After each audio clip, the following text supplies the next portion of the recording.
आप देख रहे हैं श्री हरि कृपा आश्रम चैनल। संस्थापक स्वामी श्री हरि चैतन्य पुरी जी महाराज।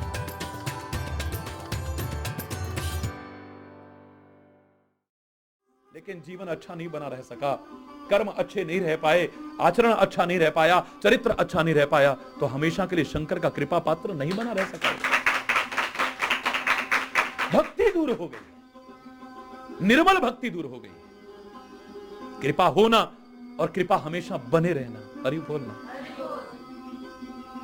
हमेशा बने रहे।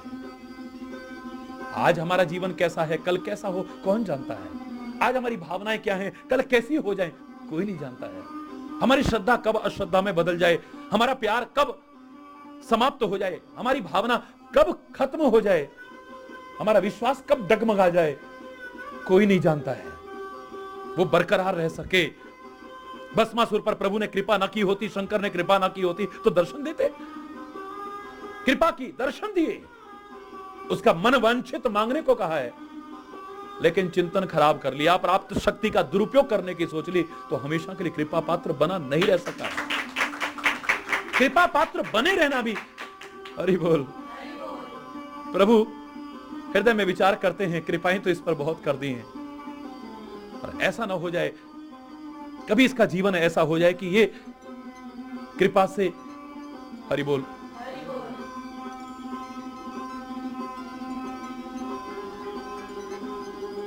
हमेशा के लिए कृपा पात्र बना रह सके। अगर तू कुछ नहीं चाहता है मेरी कृपा को छोड़ करके, तो जा, मैं तेरे को वचन देता हूं, विदाकीन करुणायतन भगति विमल वरदे। विमल भक्ति प्रदान करके उसे खुद विदा किया है। मेरे प्रभु, मेरे गुरु कभी किसी के पास से विदा नहीं होते, और कभी विदा करना भी मत। हरि बोलना। उनका साथ हमेशा बना रहे तुम्हारे साथ, उनके विचार हमेशा तुम्हारे साथ रहे, उनका चिंतन तुम्हारे साथ हमेशा रहे, उनकी कृपा तुम्हारे साथ हमेशा रहे, उनका उपदेश हमेशा तुम्हारे साथ रहे। उन्हें कभी विदा मत करना। लेकिन लौकिक कर्तव्यों का निर्वाह करने के लिए प्रभु तुमसे स्वयं कहेंगे कि जाओ, अब अपना काम भी करो, और मेरे को अपने साथ रखना, हमेशा मुझे अपने साथ रखना। तुम जहां भी रहो मैं तुम्हारे साथ हूं, मैं कभी विदा नहीं होऊंगा तुमसे। पूजन करते हैं ना, तो देवताओं को हम कहते थे गच्छ गच्छ सुरश्रेष्ठ। हरि बोलना, हरि बोल, हरि बोल। अपने गुरु को मत कहना कभी गच्छ गच्छ,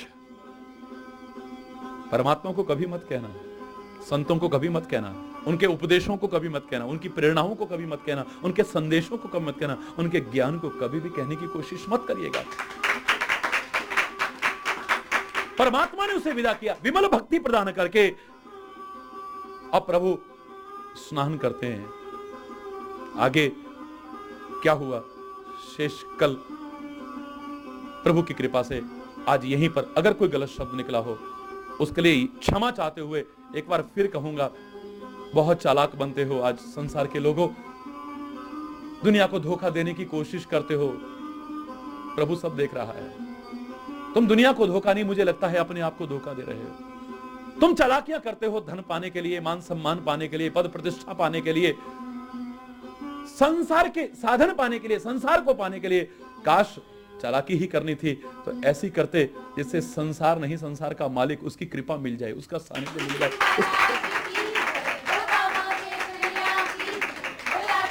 ये प्रसंग सुनने के बाद काश तुम्हें चालाकी और होशियारी में, समझदारी में भेद ज्ञात हो सके और तुम ऐसा कर सको। प्रभु की कृपा से ये कामना करता हुआ, और अगर कोई गलत शब्द निकला हो उसके लिए फिर एक बार क्षमा चाहता हुआ आज यहीं पर बार बार प्रभु से सबके सुखी समृद्ध खुशहाल जीवन की कामना करते हुए, और जैसे उसे कृपाएं करके उसके जीवन को सार्थक बनाया है, जैसे उस पर कृपा करके निर्मल भक्ति प्रदान की है, हमारे भी जीवन में, मेरे भी जीवन में, आपके भी सबके जीवन में कृपा करके वही प्रदान करें। ऐसा हमारा जीवन हो, दिव्य जीवन हो, आदर्श जीवन हो, प्रभु की कृपा के अधिकारी हम बन सकें। प्रभु से बार बार प्रार्थना करें। हरि बोल, जोर से एक बार जोर से जय घोष करेंगे। धर्म की, अधर्म का, प्राणियों में, विश्व का, गौ माता की, भारत माता की, गंगा माता की, संत समाज की, भारत की देवियों की, भक्त समाज की।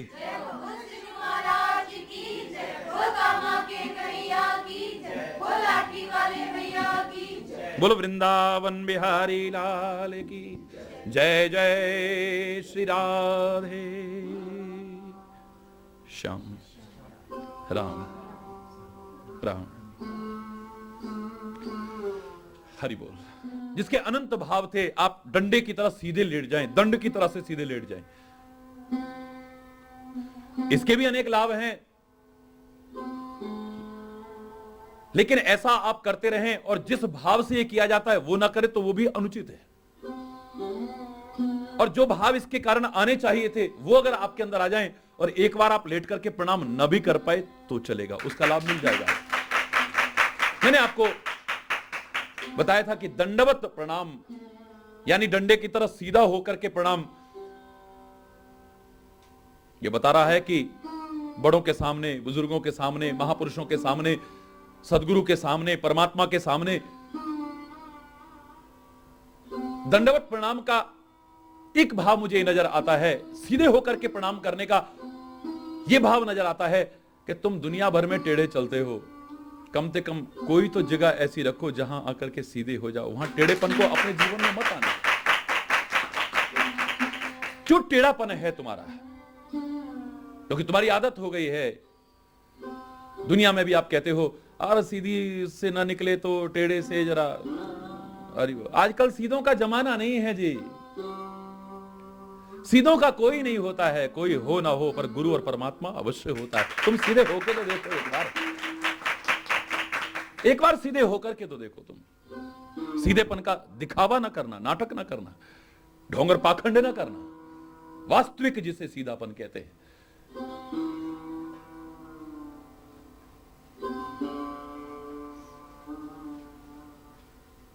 सर्प जैसी गति तुम्हारी ना हो। अच्छा भला जल सीधा है लेकिन वो उसमें भी टेढ़ा होकर के ही चलता है। यद्यपि सलिल समान चले ही वक्र गति से चलता है। तो कम से कम कोई जगह ऐसी हो जहां सीधे हो जाओ, वहां तो टेढ़ापन मत रखो कम से कम।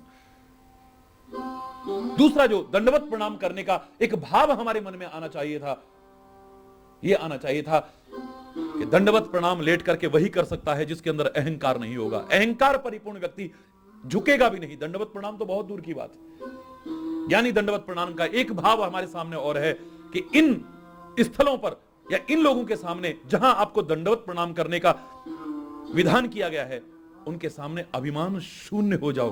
अगर अभिमान हुआ तो वहां पहुंच करके तुम्हें कोई लाभ मिलने वाला नहीं। तीर्थों पर दंडवत प्रणाम करना, गुरु के सामने दंडवत प्रणाम करना, प्रभु के सामने दंडवत प्रणाम करना, उपासना स्थलों पर दंडवत प्रणाम करने का भाव एक ये भी हो सकता है कि अभिमान शून्य हो जाइए। अभिमान शून्य होकर के जब आप उनका सेवन करेंगे तो लाभ मिलेगा। प्रभु के सामने, विशेष तौर से सदगुरु के सामने, मैं तो ये भी कहने में संकोच नहीं करूंगा कि अगर अभिमान है तो भगवान नहीं। अभिमान हमें प्रभु से दूर कर देगा। अभिमान हमें हमारे प्रगति के मार्ग से दूर कर देगा, अवरुद्ध कर देगा हमारे प्रगति के मार्ग को, चाहे अभिमान किसी भी चीज का क्यों ना हो।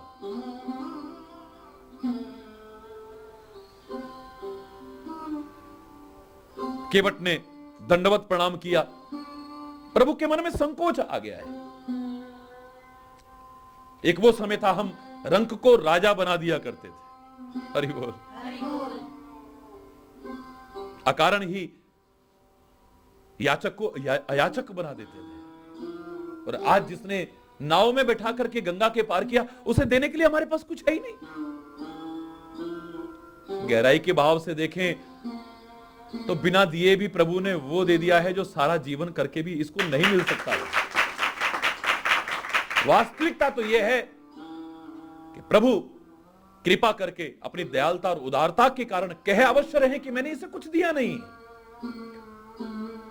प्रभु कहें या कोई भी कहे कि इसे कुछ दिया नहीं, अगर कोई कहे कि इसे कुछ नहीं दिया तो मैं कह रहा हूं क्या नहीं दिया है आज।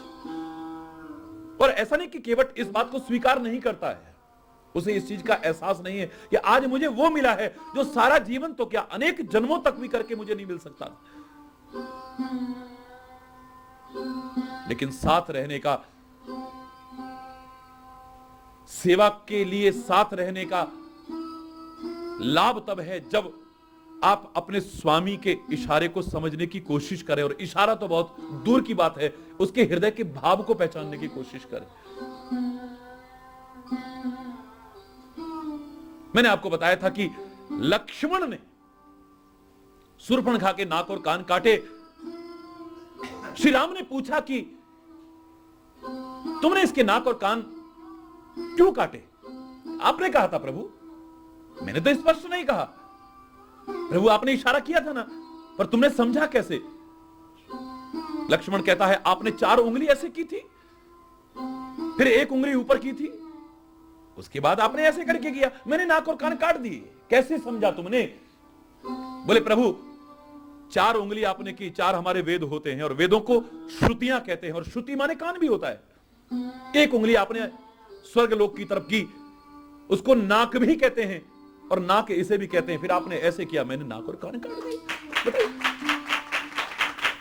सेवा की एक शर्त है अनेक शर्तों में से कि जिसकी आप सेवा कर रहे हैं, आनंद तब है जब आप उसका इशारा समझ सके, वो क्या चाहता है। और अगर ऊंची स्थिति में जाना चाहें तो इशारा ना भी करें तो हृदय के भाव को जब तक आप ना पहचानने लगे तो साथ रहने का या सेवा करने का विशेष लाभ नहीं। हम तो कई बार कहने के बाद भी उल्टा करते हैं या नहीं करते हैं। हरि बोलना।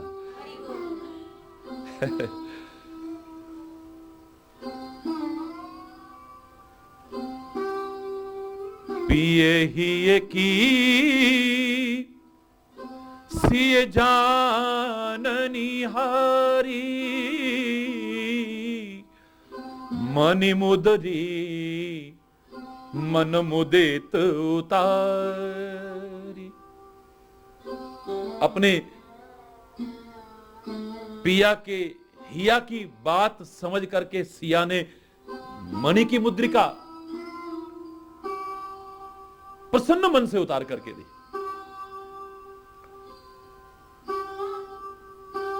वो चीज किस काम की जो समय पर काम ना आ सके। पारिवारिक की स्थिति में भी मैं आपसे कहूंगा, आप सोना चांदी हीरे जवाहर भगवान करे आपके सब कुछ हो, मैं तो कह रहा हूं लौकिक संपत्ति भी हो, पारलौकिक मार्ग पर भी आप आगे बढ़े, लेकिन ये सब काहे के लिए है? अपने परिवार की, अपने पति की, अपने कुल की इज्जत के लिए अगर आवश्यकता पड़े या आड़े वक्त में आवश्यकता पड़े, उस समय आप इनका लोभ न करें, इनको सहर्ष देने के लिए तैयार हो जाए। हां, अगर आपका पति जुआरी है, आपका पति शराबी है, गलत कर्म करता है, तो मैं नहीं कहता कि आप आड़े वक्त के लिए कुछ न रखें। हरि बोल। मैं व्यावहारिकता की बात करूं, ऐसे सीधे सीधे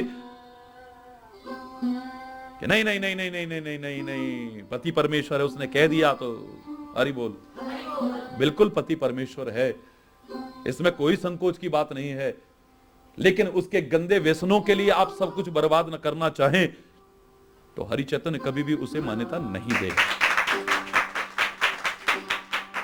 आनंद तब है जब आड़े वक्त, आज पति के मन में संकोच है कि हम केवट को उतराई तक देने के लिए अपने पास कुछ भी नहीं रखे हुए हैं। हृदय की भावना को पहचाना सीता ने। मजा तब है जब आप अपने स्वामी की, अपने पति की, अपने बड़ों की, अपने बुजुर्गों की, अपने गुरु की हृदय की भावना को पहचान सके। ये क्या चाहते हैं इससे?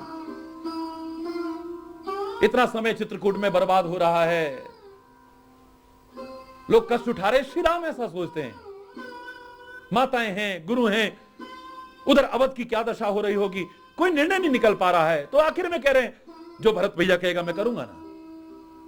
हम होते भरत की तो चलो ना, फिर हम तो लेने आए आपको। हरि बोल। लेकिन भरत अपने स्वामी के हृदय की भावना को पहचानता है। मजा तब है जब आप परछाई बन जाएं अपने स्वामी की। जैसे परछाई का अपना कोई अस्तित्व नहीं, कोई सेल्फ एग्जिस्टेंस नहीं है, पूरी तरह से आश्रित है, पूरी तरह से निर्भर है, जिसकी परछाई है उसके ऊपर। मुझे तो लगता है कि भरत ने यह सिखाया है श्री राम की परछाई बनकर के कि सेवक का आनंद तब है जब अपने स्वामी की बिल्कुल परछाई बन जाओ। वो जैसे हिले डुले आप भी बिल्कुल वैसे ही हिलने डुलने की कोशिश करो जैसा उसका हाव है। परछाई अपने आप कुछ नहीं कर सकती है, जिसकी परछाई है उसके इशारे पर चलती है। हरि बोल। इसके अर्थ के अनर्थ लगाने की कोशिश मत कीजिएगा, व्यर्थ के तर्कनाओं में पड़ने की कोशिश मत कीजिएगा। सेवा धर्म, स्वामी धर्म, प्रेम मार्ग ये इतने सहज नहीं है जितने हमने समझ रखे हैं। वहां पर अपना मन तो कुछ है ही नहीं। मेरे मन में भी तो ऐसा आता, हमारा भी तो मन करता है, हमारा भी, तुम्हारा है ही नहीं। जब तक तुमने अपने मन को उसमें पूरी तरह विलीन नहीं कर दिया और उसके मन के अनुकूल चलने की कोशिश नहीं की, तब तक आप सेवा के मार्ग पर नहीं चल रहे, प्रेम के मार्ग पर नहीं चल रहे। अपना मन तो वहां है ही नहीं। इस मार्ग में भी आप खाली नाटक कर रहे थे, तन मन धन सब अर्पण। हरि बोल। कहां है मन? फिर वो भी मन कर रहा है, वो भी मन कर रहा है, वो भी मन कर रहा है। बड़े बड़े ज्ञानियों की ये दशा है। इससे तो जिन्हें गंवार कहते थे वो गोपियां सुंदर संदेश देती, उधो मन न भय 10-20, एक हो तो सोई गयो श्याम। हमारे पास है कहां मन? ईश्वर की आराधना करो, ब्रह्म की आराधना करो। वो ग्वाला जो तुम्हें जाकर के भूल चुका है, उसका नाम रट के उसके लिए चिल्लाने के, उनके लिए रोने से कुछ मिलने वाला नहीं है। तू क्या समझेगा? पहले आता ना तू, अगर ये संदेश देना था, ये ज्ञान सिखाना था, तो एक मन था, एक हो तो सोई गयो श्याम संग। वो तो श्याम ले गया है, घनश्याम मेरा ले गया है। अब मन हमारे पास है ही नहीं, तो दूसरा मन कहां से लाएं तेरे ब्रह्म की आराधना के लिए? बेहतर यही रहेगा कि तू ये ज्ञान का भाषण अगर सुनाना चाहता है, हमारी स्थिति को समझना चाहता है, तो एक बार तू उस तरह से प्यार कर उस घनश्याम से जैसे हमने प्यार किया है। तो हम दावे से कह रहे हैं तू ज्ञान सिखाने लायक रहेगा ही नहीं, तेरी भी वही दशा होगी जो हमारी हो जाए। तुम्हें ऐसा नहीं रोना चाहिए, बिलखना नहीं चाहिए, उसको याद करके भगवान का इतना नाम लो, क्या मिलेगा इससे? कोई माने या माने न माने, जाके कांटा लगे वही जाने। तू इसे क्या समझेगा? न चित्र लखा न चरित्र सुना, वह श्याम सुंदर को जाने ही क्या। मन में न बसे मनमोहन तो, वह ठान किसी की ठाने क्या। जिस बंदर ने इमली ही चखी विषयों की, वह स्वाद सुधा पहचाने ही क्या। जिसने कभी प्रेम किया ही नहीं, वह प्रेम की आहों जाने क्या जानेगा। तू क्या समझेगा प्यार क्या होता है? क्योंकि तूने प्यार किया ही नहीं। एक बार जैसे हम प्यार करते हैं, एक बार प्यार करके तो देख। तू उधो तुम राधा बन जाओ, पहले करो प्रीति कान्हा संग, फिर यह ज्ञान सिखाओ। पहले करो प्रीति कान्हा संग, फिर यह ज्ञान सिखाओ। उधो तुम राधा बन जाओ। पहले तू राधा बनना, तू गोपी बनना, जैसे प्यार हमने किया है। एक बार करके देख, फिर तू ज्ञान सिखाने लायक रहेगा ही नहीं। ये जो बातें कर रहा है, ये बातें करने लायक तो नहीं रहे। और तू प्यार को क्या, तूने प्यार किया हो तब तेरे को मालूम है प्यार क्या है। प्रेम, भक्ति, सेवा इतनी सहज नहीं जितना हमने समझ रखा है इसे। वहां पर अपना मन तो कुछ है ही नहीं। अपनी इच्छाओं को उसकी इच्छा में विलीन कर दिया है, अपने मन को उसके मन में विलीन कर दिया है। कृष्ण का प्रिय सखा बन गया है मन सुखा, जिसने अपने मन को तो सुखा ही लिया है और अपनी हर क्रिया, चेष्टा, व्यवहार और कर्म के द्वारा उसके मन को सुख पहुंचाने की कोशिश है। अपना मन कुछ नहीं। तेरे मन में क्या आ रहा है? ये जब तक मैं न समझूं तो साथ रहने का या सेवा करने का कोई, अरे बोल, कहीं कमी है अभी। सीता की सेवा में, साथ रहने में कमी नहीं है। पिए ही की सिए जानने हारी, मणि मुदरी मन मुदित उतारी। मणि की मुद्रिका ये नहीं देखा कितनी कीमती है, स्वामी की इज्जत से बढ़कर के नहीं है ये तो बाद में भी मिल जाएगी, लेकिन ये जो संकोच है ये बाद में दूर होने वाला नहीं। ये जो घड़ी आई है, जिस समय आवश्यकता है इन सब चीजों की, अगर उस समय काम ना आए तो इनका फायदा क्या है? हरि बोल। कई लोग प्रश्न करते हैं कि हनुमान के हाथ मुद्रिका भेजी, जब उनके पास कुछ था ही नहीं तो मुद्रिका आई कहां से? अभी पता चल जाएगा। केवट ने वापस ली नहीं, पर श्री राम ने सीता को लौटाई हो, ये तो कहीं पढ़ा ही नहीं हमने। हरि बोलना, जोर से बोलो ना। सीता ने उतार करके दे दी है। कयहु कृपालु लेहु उतराई, कयहु कृपालु लेहु।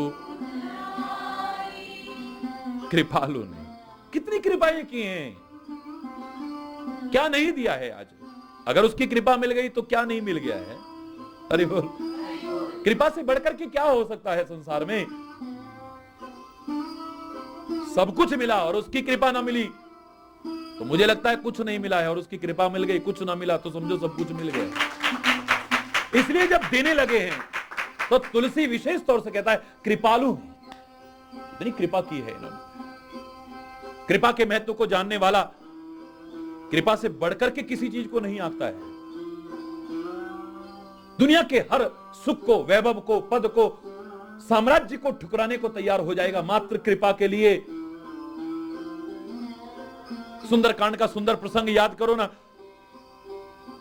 ये जगत जननी सीता कहती है, पुत्र हनुमान मैं पहचान गई हूं तुम्हें, अब जाओ मैं तुम्हें आशीर्वाद देती हूं।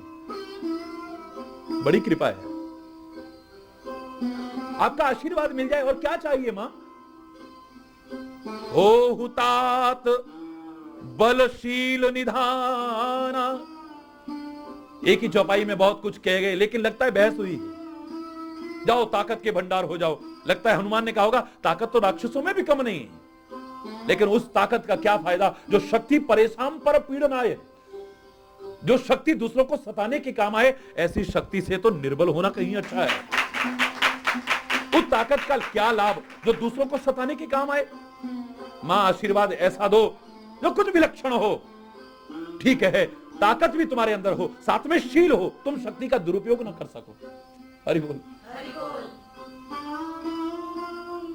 तुम उस प्राप्त शक्ति का, सामर्थ्य का दुरुपयोग न कर सको, तुम्हारे अंदर शील हो, सुंदर स्वभाव हो तुम्हारा। लेकिन मां शील भी है, लेकिन ताकत जो मिली मेरे को आपके आशीर्वाद से, मैं दुरुपयोग भी ना करूंगा। लेकिन ये ताकत कब तक रहेगी? वृद्धावस्था में बड़े बड़े ताकतवरों को भी कमजोर, अशक्त होते देखा है। जो सीना तान करके चला करते थे उनका सीना झुकते देखा है। लाठी पकड़ करके डगमगाते डगमगाते, लड़खड़ाते लड़खड़ाते चलते देखा है।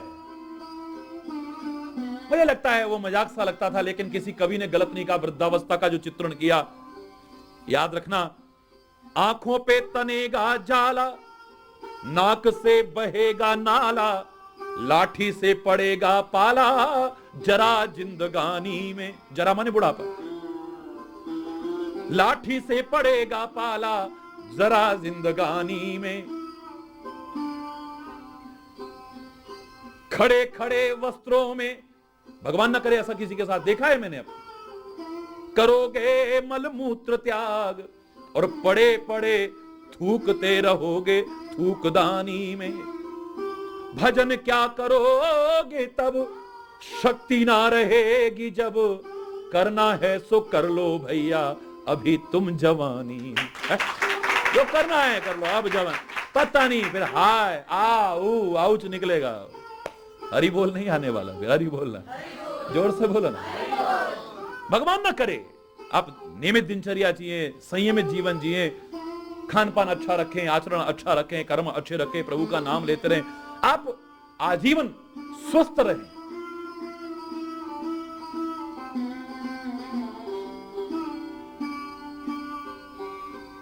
प्रसन्न चित्त रहें, निरोग रहें आप। लेकिन ऐसी दशा लोगों की देखी। हनुमान कहता है कि मां मैं ऐसे आशीर्वाद को विशेष महत्वपूर्ण कैसे मानूं जो एक दिन समाप्त हो जाएगा। ये ताकत चाहे शील परिपूर्ण क्यों ना, हमेशा रहने वाली तो नहीं। एक दिन तो ये ताकत खत्म होने वाली है। आशीर्वाद वो दो जो हमेशा रहे। तो लगता है फिर माने अगला शब्द का, सुंदरकांड की वो चौपाई बता रही, अजर अजर यानी बुढ़ापे से रहित हो जाओ, जाओ। लेकिन मौत तो एक दिन आएगी, आया है सो जाएगा, चाहे राजा रंग को फकीर। तब आपका आशीर्वाद कहां जाएगा मां? मुझे बुढ़ापा नहीं आया, बिल्कुल ताकतवर बना रहा आजीवन, लेकिन जब यह जीवन समाप्त होगा तब आपके आशीर्वाद का क्या होगा? यहीं पर मिट्टी के साथ ही खत्म। अरे बोलना, आशीर्वाद कुछ ऐसा दो जो हमेशा मेरे काम आए। तब माने अगला आशीर्वाद, अजर अमर, जाओ अमर हो जाओ, तुम्हें मृत्यु भी न। मां अभी भी आनंद नहीं आया। अमरता का वरदान भी कहीं मेरे लिए भार स्वरूप सिद्ध न हो जाए। जिनके जीवन में कोई सुख नहीं है, जिनके जीवन में कोई गुण नहीं है, जिनके जीवन में कुछ ऐसा नहीं जो अपने जीवन को अपने लिए भी औरों के लिए भी उपयोगी बना सके, कई बार उनके लिए यह वरदान शाप सिद्ध होगा। चाहते हुए भी फिर मौत भी नहीं हो पाएगी। अमर हो गए हैं, अब मरना चाहते तो मर भी नहीं पाएंगे, ऐसी दशा हो जाती है। कई बार मृत्यु की याचना करता है व्यक्ति, लेकिन वरदान के कारण मृत्यु नहीं हो पा रही, तो वो एक मुसीबत बन जाती है। जिसके जीवन में कोई गुण नहीं है, जिसके जीवन में कोई अच्छाइयां नहीं है, जिसके जीवन में कोई सुख नहीं है, शांति नहीं है, ये जीवन भी भार लगने लगता है। हरि बोल, जोर से बोलो ना। अजर अमर गुण निधि सुत हो जाओ, गुणों के भंडार हो जाओ तुम, हर गुण तुम्हारे अंदर हो, तुम्हें जीवन भार ना लगे, समाज को भी तुम भार ना लगो और तुम्हें भी अपना जीवन भार ना लगे। लेकिन मां मैंने तो सुना है, भगतिहीन सब सुख गुण कैसे, लवन बिना बहु व्यंजन जैस। हरि बोल।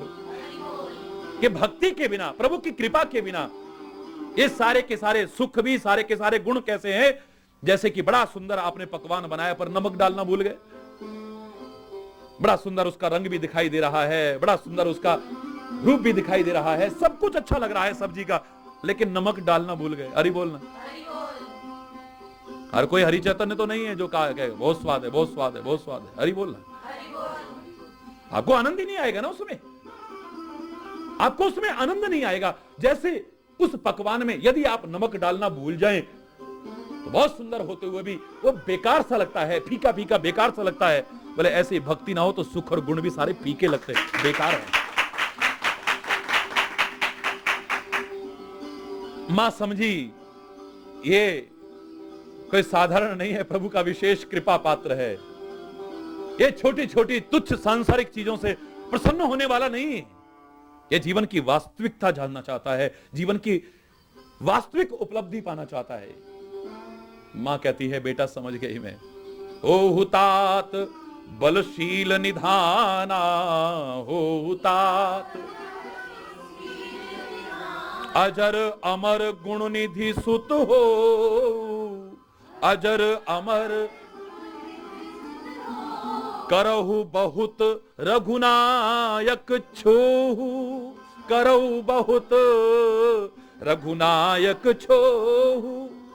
जाओ, चिंता मत करो, ये सारी चीजों के लालच में अगर तुम नहीं आए हो, इनको कम महत्वपूर्ण आंक रहे हो, तो थोड़ी बहुत नहीं, करो बहुत रघुनायक छोहु। परमात्मा तेरे पर थोड़ी नहीं बहुत कृपा करे।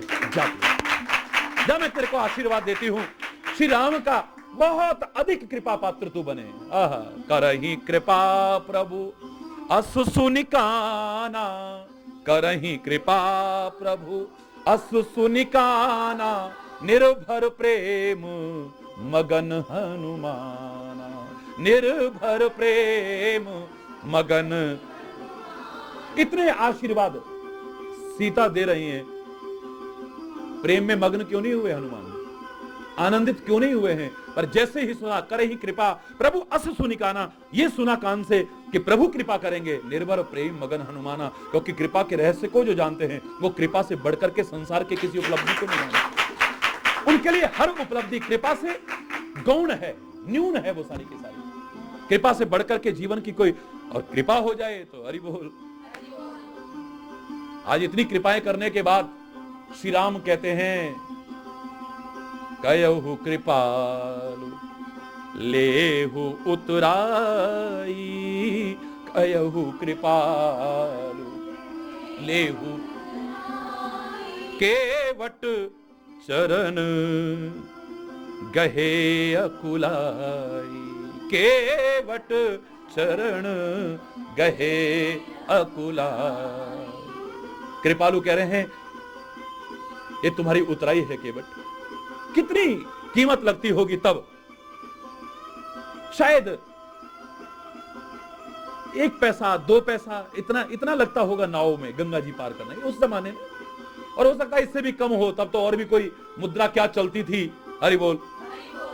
आज हमारे सामने अगर पिछले 60-70 साल पुराना इतिहास देखें, गंगा जी को पार करने के 2 पैसे लगते होंगे, कितने 2 पाई होते। हरि बोल। मणि की मुद्रिका मिल रही है, कोई लालची होता तो परम प्रसन्न हो जाता है, ये रो करके चरण पकड़ लेता है, प्रभु क्यों शर्मिंदा कर रहे हो, अकुलाने लगा है, क्यों शर्मिंदा कर रहे हो प्रभु। आज नाथ मैं काह न पावा, हे स्वामी आज मैंने क्या नहीं पा लिया है। ये उतराइयां तो बहुत मिलेंगी आपकी कृपा से, लेकिन आज जो मुझे मिला है ना वो मिला था, ना मिल रहा है, ना आगे मिलने वाला है। आज मैंने क्या प्राप्त नहीं कर लिया है। आज नाथ मैं काह न, आज मैंने क्या प्राप्त नहीं किया है। मिटे दोष दुख दारिद दावा, मेरे तो सारे दोष खत्म हो गए। आज आपके चरण धो करके आपकी चरण धूली साफ नहीं की, मैंने तो अपने सारे दोष साफ कर लिए हैं, अपना दुख साफ कर लिया है, सारा दरिद्र साफ कर लिया है प्रभु। आपके चरण धो करके आपके चरणों की धूली साफ नहीं की है मैंने अपने दोष धो लिए हैं सारे के सारे, अपने सारे दुखों को धो लिया है। आज मेरा दारिद्र सारा साफ हो गया है। आज तो मेरे जैसा, हरि बोल, काश ऐसी कृपा हम सब पर हो प्रभु की, ऐसे विचार भी हम सबके हों, ऐसी भावनाएं भी हम सबकी हों। हम क्या कम महत्वपूर्ण है, क्या ज्यादा महत्वपूर्ण है, इसे समझ सके हम। समझाने वाले भी आज नहीं समझ पा रहे हैं। वहां हमने कथा की ना तो हमें कार गिफ्ट में मिली, हरि बोलना। वहां उन्हें कथा की 10 लाख उन्होंने, अरे साहब बड़ी, और कितनी सेवा की उन्होंने, इतने बाबरे पंड एसी लगा रखे, वहां भी ये करा वो करा। वहां पर तो हमें सोने का मुकुट चढ़ाया, चांदी का मुकुट चढ़ाया, सिक्कों से तोला। संतों के मुंह से जब ये सुनता हूं तो मुझे शर्म आती है, शर्म आनी चाहिए। क्या उपलब्धियां तुमने दुनिया को सिखाने वालों, तुमने क्या उपलब्धियां समझी हैं अपने जीवन की। जब तुम ही इन तुच्छ पदार्थों को अपने जीवन की परम उपलब्धि मानोगे तो दुनिया को कैसे बताओगे कि जीवन की परम उपलब्धि क्या है। वहां गए हमने और बड़ी इतनी सेवा की उन्होंने और इतना वो किया और उसके बाद इतनी दक्षिणा चढ़ाई। हरि बोलना। यही राम कथा का गायन करने वालों के भी बहुतों के शब्द सुन चुका हूं मैं। हरि बोलना। उन्हें पता ही नहीं है, ये प्रसंग को गाने वालों को, बड़े भावुक होकर के गाने वालों को भी मैंने ये कहते सुना है। और बदले में उतना न मिले तो उनके चेहरे मुरझाते हुए देखे हैं मैंने। हरि बोल। उन्हें पता ही नहीं जीवन की परम उपलब्धि क्या है। अबोध बालक जैसी क्रियाएं हैं, उसके सामने हीरे जवाहरात रख दो, उसके सामने आज के हिसाब से हजारों के नोटों की गड्डियां रख दो और एक चॉकलेट रख दो, वो चॉकलेट को ही हाथ मारता है। उसे ये पता नहीं कि कम महत्वपूर्ण क्या है और ज्यादा महत्वपूर्ण, कम कीमती क्या है और ज्यादा कीमती क्या है। उदाहरण ये कृपा के साथ लागू नहीं होता है।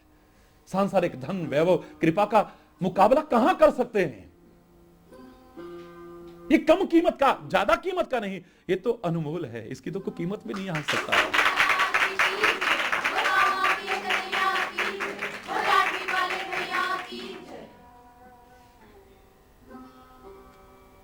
अगर तू नहीं है, तेरी कृपा नहीं है, तो वो अनमोल चीजें भी, जिनको लोग अनमोल समझते, बेकार हैं, जो कृपा के महत्व को समझता है। हनुमान ने कदम कदम पर यह एहसास कराया कि उसकी निगाह में प्रभु और प्रभु का नाम, प्रभु की कृपा कितनी महत्वपूर्ण है। सबको आभूषण दिए अवध में, और मेरे हनुमान को भी दिया सबसे कीमती, क्योंकि वो खुश नहीं हो रहा है।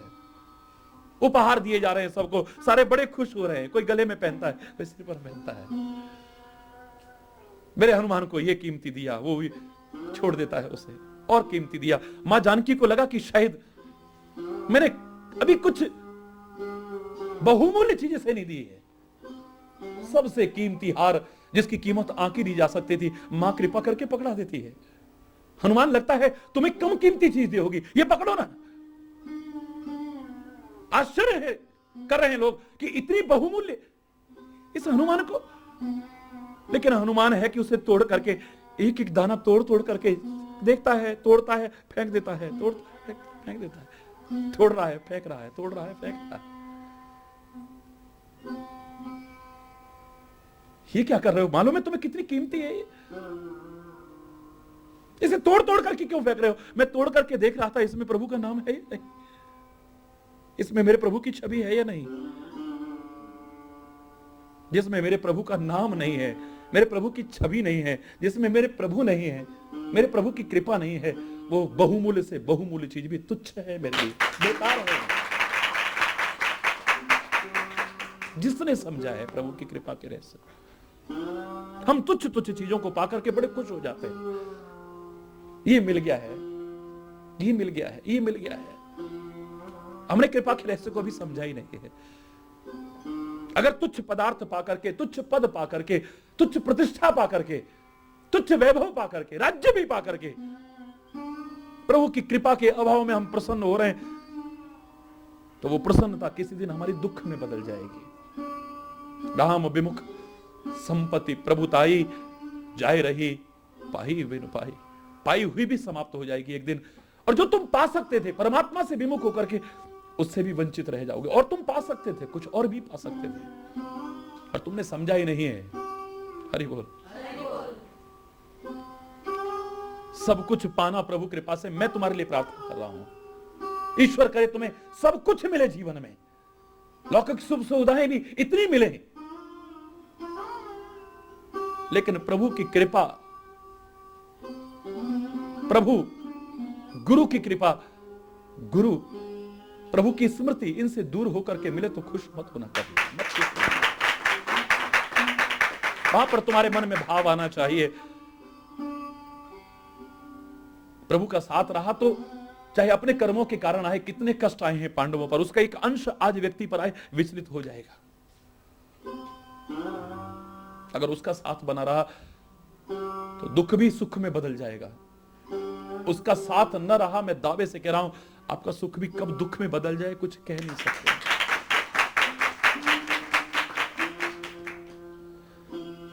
हरि बोल, जोर से कहु कृपालु लेहु उतराई,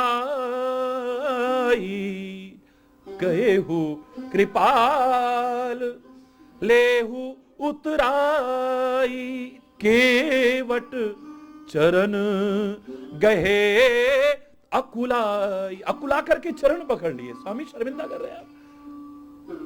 आज का नाथ में काह न पावा, हे नाथ आज मुझे क्या नहीं मिल गया है। इतना समय आपका साथ,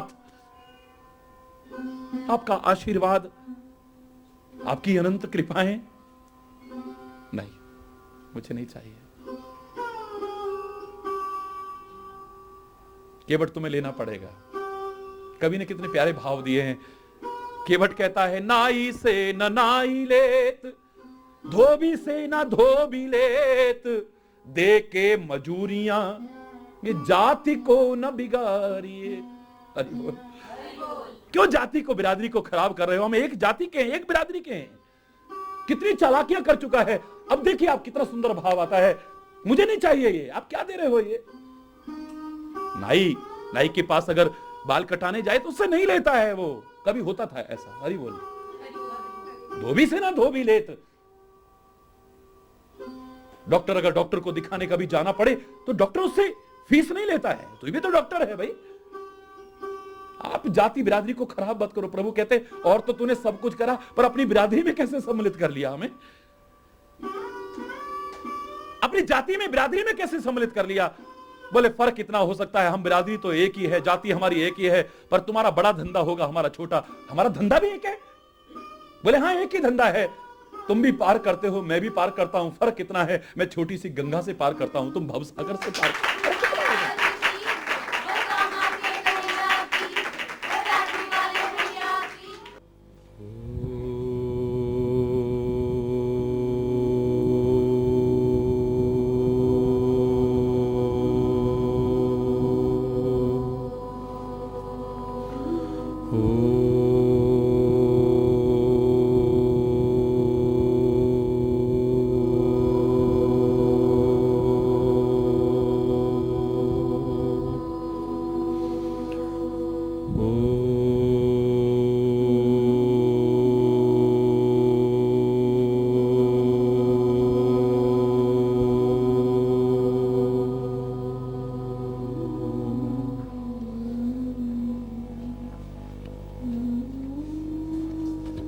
हरि बोल, हरि बोल, हरि बोल, हरि बोल।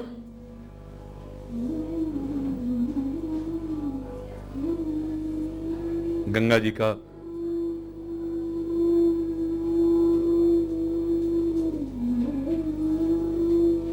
वो दिव्य दर्शन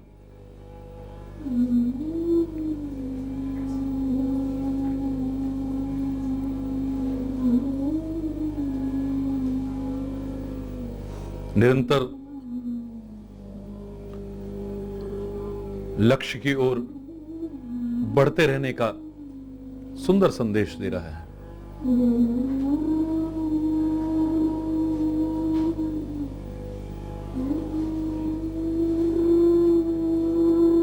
नित्य नवीनता का संदेश दे रहा है। स्थल वही हो सकता है, आप स्नान करते हैं, लेकिन जल वो नहीं होता है, नित्य नवीन जल होता है।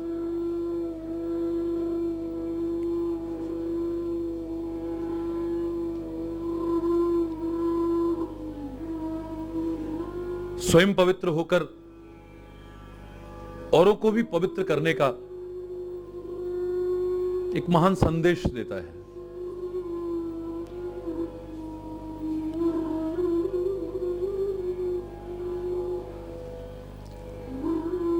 अपनी पवित्रता को बरकरार रखना, औरों को पवित्र करना, यहां तक कि कोई अपवित्र भी उसमें आ जाए उसे भी पवित्र करने की कोशिश करने का संदेश देता है।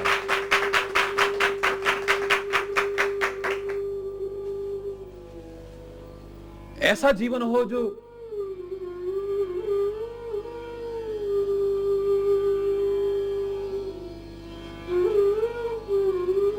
इतनी शीघ्रता से जो हमारे अंदर विकार प्रवेश कर जाते हैं,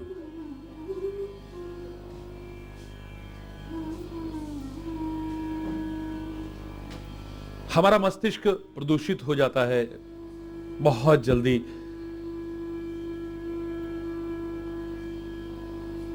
हमारा मन प्रदूषित हो जाता है, हमारे विचार प्रदूषित हो जाते हैं, और हम और प्रदूषण जो बहुत घातक है समाज के लिए, उससे भी भयानक इस प्रदूषण के कारण वैचारिक और सांस्कृतिक प्रदूषण जो अत्यधिक चिंता का विषय, वो फैलाने की फिर कोशिश करते हैं।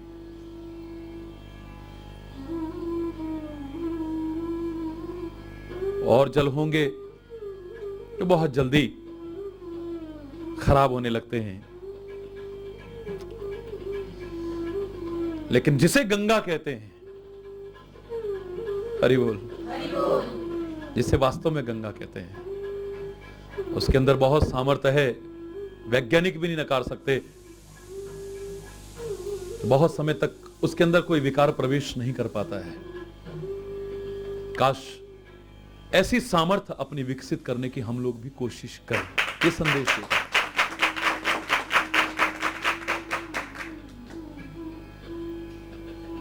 परोपकार में सतत निरत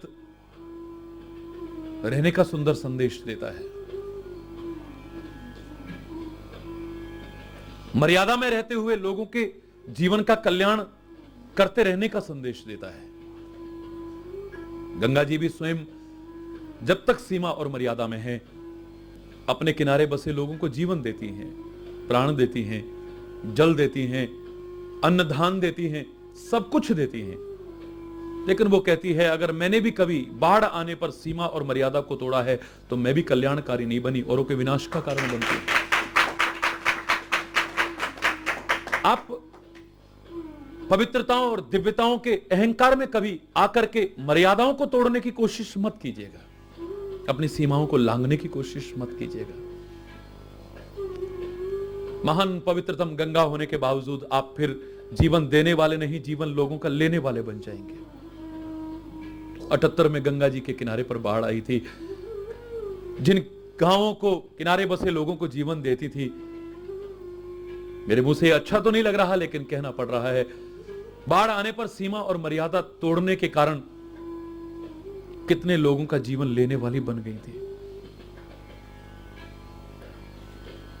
मर्यादा को भी बनाए रखना, शायद इसीलिए आज गंगा के साथ में मर्यादा पुरुषोत्तम खड़ा होकर के गंगा की पवित्रता के साथ साथ जीवन की मर्यादा का भी संदेश आपको देने की कोशिश कर रहा है।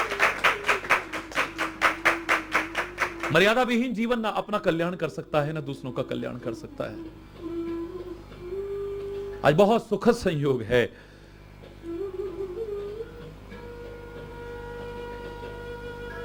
श्री राम तीर्थ की मर्यादाओं का पालन कर रहे हैं। तीर्थ की मर्यादाओं के संबंध में विस्तृत चर्चा आप अन्यत्र सुन चुके हैं, लेकिन फिर भी तीर्थ पर जाकर के 4 हमारे प्रमुख कर्तव्य बनते हैं तीर्थ के प्रति: दर्श, परस, मज्जन और उपाना। हम तीर्थ के दर्शन करें और जैसे दर्शन करने चाहिए उस तरह से करें, अच्छी भावना लेकर के, अच्छे विचार लेकर के, श्रद्धा पूर्वक, आस्था पूर्वक, विश्वास पूर्वक दर्शन करें, स्पर्श करें, उसके बाद मज्जन करें यानी स्नान करें, और पान, उसका पान करें।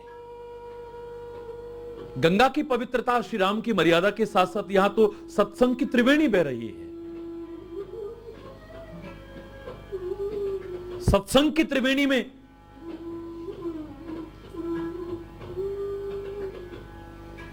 इस बात को भूल मत जाना कहीं कि वही सिद्धांत यहां भी अपनाने की कोशिश करनी है। उसके साथ साथ आपको बताता जाऊं, दर्शन आपको हो रहा है, स्पर्श करने का भी मौका आपको मिलता है, विभिन्न प्रकार से हो रहा है। वाणी आपके कान का स्पर्श कर रही है। हरि बोल।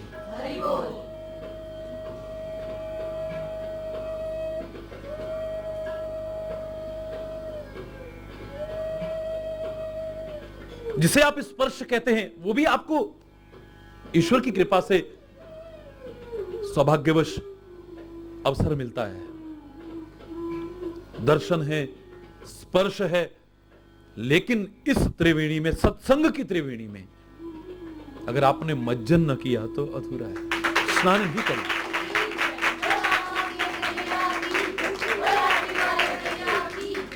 वर्षा में भीज करके क्या मिलता है,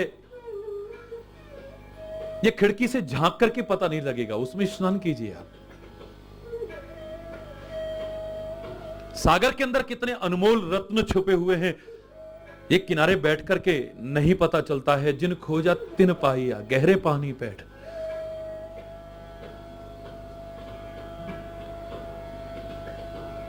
किनारे ही ना बैठे रहे हम लोग, दूर से बैठ करके ही नहीं, अपने आप को वो ज्ञान, कर्म और भक्ति की जो सुंदर त्रिवेणी सत्संग में बह रही है, उसमें प्रभु का नाम लेते हुए सराबोर करने की भी कोशिश करनी है, अगर आनंद उठाना चाहते हैं। मज्जन भी करें, और मात्र मज्जन नहीं, भज्जन करके पान करने का जो भाव आया था, ये भज्जन बाहर तक रह जाता है, बाहर तक शीतलता देता है। काश उसे पान भी कर जाएं तो आपका अंतर भी शीतल हो जाए, ये खाली बाहर तक न रह जाए, आपके अंदर भी प्रवेश करे, जो संदेश यहां पर दिया जा रहा है। दर्शन भी हो, संत दर्श को जाइए तजी माया अभिमान। जैसे आना चाहिए दर्शन के लिए, वैसे दर्शन के लिए भी आओ। स्पर्श भी जैसे करना चाहिए, स्पर्श में बहुत अंतर है। आप भी कई बार देखते होंगे, अनुभव करते होंगे, किसी का स्पर्श हमें ममता का एहसास दिलाता है, किसी का स्पर्श प्यार का एहसास दिलाता है, किसी का स्पर्श अभयता का एहसास दिलाता है। हाथ है ना हमारे सिर के ऊपर, अब ये है, अब हमें कुछ नहीं होने वाला है। किसी का स्पर्श ममता का एहसास दिला रहा है, प्यार का एहसास दिला रहा है, अभयता प्रदान कर रहा है। किसी का स्पर्श गंदे भाव का, कामुकता का, वासनाओं का एहसास कराने की कोशिश करता है। स्पर्श भी कैसा हो, स्पर्श में भी बहुत अंतर है। नेत्र देखें लेकिन कैसे देखें, हरि बोल। कान सुने लेकिन किस तरह से सुने और किसको अपने अंतर में ले जाएं। नासिका सूंघे लेकिन किस प्रकार के पदार्थों को, वाणी बोले लेकिन किस प्रकार के शब्द बोले, मन मस्तिष्क चिंतन करे लेकिन कैसा चिंतन करे, पैरों से हम चल करके जाएं लेकिन किन जगहों पर, शरीर से हम संगति करें लेकिन किन लोगों की, हाथों से कर्म करें लेकिन कैसे। ये प्रश्न सदैव हमारे साथ रहना चाहिए और ये विचार और विवेक हमेशा हमारे साथ रहना चाहिए।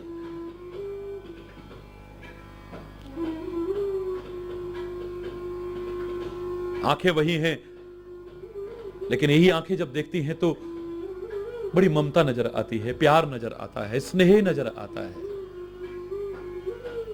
जिसका अभाव आज नेत्रों में होता जा रहा है, जिसके लिए कहने वालों ने यहां तक कहा था, चाह नहीं, आदर नहीं, नहीं नैनन में नेह, तुलसी तहां न जाइए, चाहे कंचन बरसे में। मत जाओ ऐसे। जिसका अभाव होता चला जा रहा है। इन आंखों से स्नेह भी टपक सकता है, इन आंखों से क्रोध भी टपक सकता है, इन आंखों से घृणा भी टपक सकती है, इन आंखों से विद्वेष के भी दर्शन हो सकते हैं, इन आंखों से वासना के भी दर्शन हो सकते हैं, विकारों के भी दर्शन हो सकते हैं। आंख तुम्हारी कैसी रहे बहुत विचारणीय है। कानों से बहुत कुछ सुनते हो, लेकिन सुन करके अपने चित्त में विक्षेप पैदा तो नहीं कर रहे हो, कुछ ऐसा सुन करके अपने आपसी प्यार, सद्भाव या श्रद्धा, आस्था को खत्म तो नहीं कर रहे हो। बहुत लोगों को अच्छा नहीं लगता है, आपके परिवार का प्यार अच्छा नहीं लगता है, आपकी कहीं श्रद्धा आस्था है उनको अच्छा नहीं लगता है। काश आप अपने कानों को सूप की तरह बना लें, जैसा सूप स्वभाव सार सार को गही रहे, थोथा दे उड़ाओ। बातें तो बहुत आएंगी, कितनों की आएंगी, लेकिन जो सार है, जो तुम्हें भी शांति दे, तुम्हारे प्यार, सद्भाव, श्रद्धा, आस्था को बनाए रखे, उसी को प्रवेश करने देना, दूसरे को प्रवेश मत करना। थोथे थोथे को उड़ा करके, हरि बोल। वाणी से तुम बहुत कुछ बोल सकते हो और बोलते हो, अमृत भी बरसा सकते हो, जहर भी उगल सकते हो, कुछ ऐसा बोल सकते हो तुम्हारा प्यार बन जाए और कुछ ऐसा बोल सकते हो दुश्मनी पैदा हो जाए। शांति भी पैदा कर सकते हो, अशांति भी पैदा कर सकते हो, लोगों के दिल में जगह भी बना सकते हो और लोग तुम्हें देखने को भी तैयार ना हो, तुमसे नफरत करने लग जाएं। हरि बोल। पद भी पा सकते हो इस वाणी से और जूते भी पड़ जाएं तो कोई बहुत बड़ी बात नहीं। तो वाणी से आप क्या बोल रहे हैं, किससे बोल रहे हैं?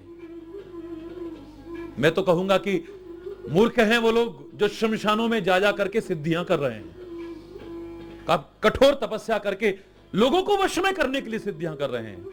अब हो जाए तो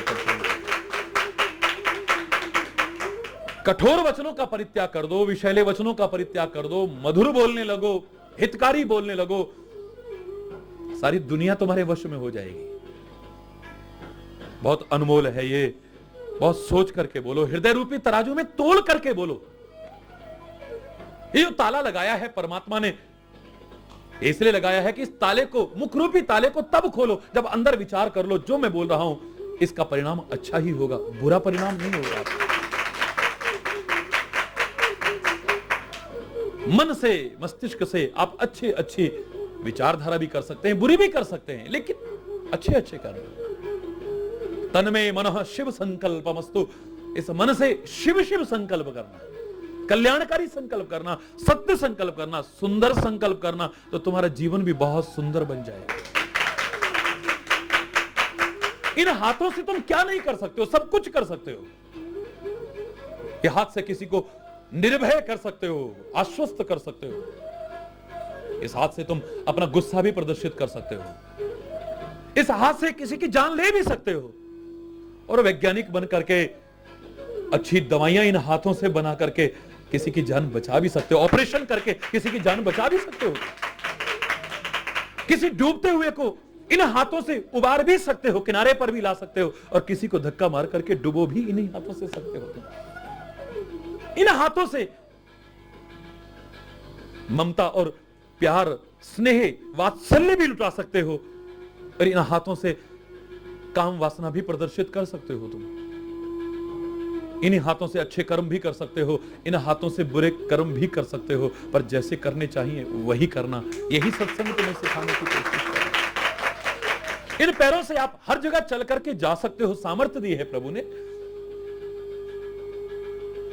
बुरी जगह भी जा सकते हो, अच्छी जगह भी जा सकते हो। अच्छी जगह चल करके जाना।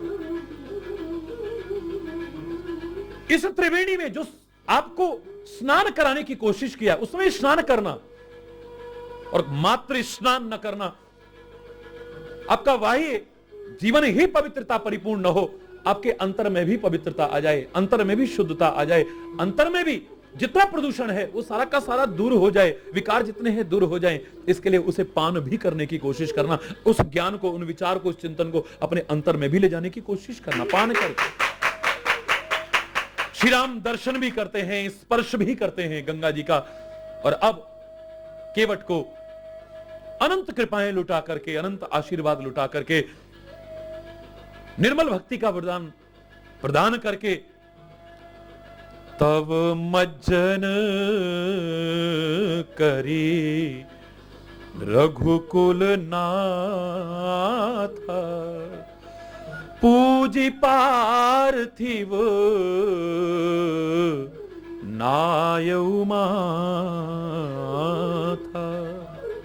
श्री राम ने, रघुकुल के स्वामी श्री राम ने तब स्नान किया है।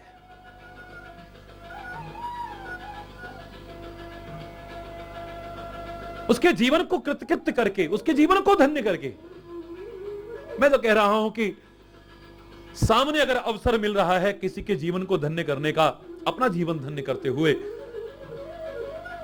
किसी का जीवन संवारने का, अपना जीवन संवारते हुए, तो उससे महान तीर्थ कोई और नहीं हो सकता है। उससे महान तीर्थ का सेवन कोई और नहीं हो सकता है। किसी का मनोबल आप बढ़ाएं जिसका गिर चुका है, किसी का आत्मबल आप बढ़ाएं जिसका गिर चुका है, जो निराश हो चुका है, अपने हताश हो चुका है, जो निरुत्साहित जो हो चुका है। शक्ति का संचार कराएं, उसे जागरूक करें कि नहीं तू बहुत कुछ कर सकता है, क्यों नहीं कर सकता है। तू चाहे तो जो ब्रह्मा ने एक नख धो करके गंगा करे, तो दोनों पैर रगड़ रगड़ करके धोने की सामर्थ्य रख सकता है। केवट के अंदर इतना उसका मनोबल बढ़ाया है, उसका आत्मबल बढ़ाया है, उसका जीवन में। हरि बोल। और ऐसा मौका मिल रहा है तो एक डॉक्टर पूजा पाठ करता है, बड़ा सौभाग्यशाली है वो। ऐसा डॉक्टर,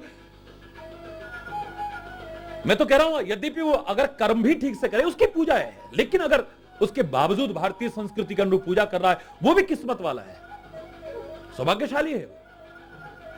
लेकिन इस समय पूजा का समय हुआ है और बाहर कोई तड़प तड़प करके प्राण त्याग रहा हो और डॉक्टर कहे जब तक मेरी पूजा नहीं होती तब तक नहीं देख सकता, ऐसी पूजा को धिक्कार है, बार बार धिक्कार। कोई तड़प रहा है, कोई बिलख रहा है,